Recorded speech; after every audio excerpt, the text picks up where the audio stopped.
তোমাকে ভালোবেসের পরেই জি বাংলাতে আরম্ভ হচ্ছে আরও একটি নতুন ধারাবাহিক দুর্গামণি।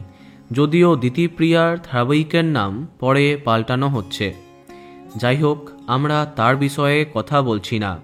আমরা কথা বলছি নতুন বছরে জি বাংলার দ্বিতীয় ধারাবাহিকের সম্পর্কে। অনেক দিন বাদে এই রকম কনসেপ্টের গল্প আসছে জি বাংলায়, যার প্রোডাকশন শাহানা দত্তর মিসিং স্কুল।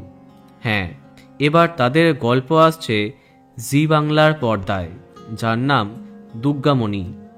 গল্পের প্রধান চরিত্রে একজন ছোট্ট মেয়ে।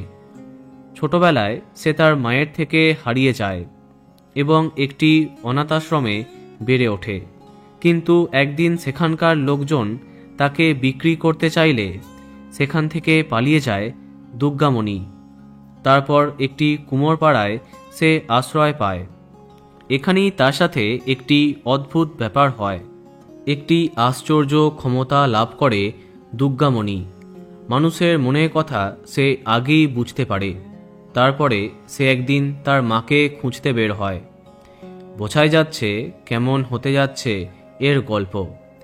ধারাবাহিকে ছোট্ট দুর্গামণি চরিত্রে আছে চতুর্থ শ্রেণীর ছাত্রী কৌশিকী ব্যানার্জি।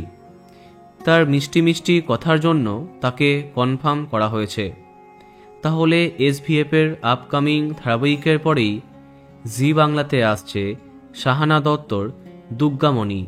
এখন দেখা যাক প্রধান কাস্টিং কি হয়। তো বন্ধুরা, কে কে এক্সাইটেড কমেন্টে জানাতে পারো। আর এই রকমই আরও অনেক ভিডিও পেতে সাবস্ক্রাইব কারেন্ট বস। ধন্যবাদ।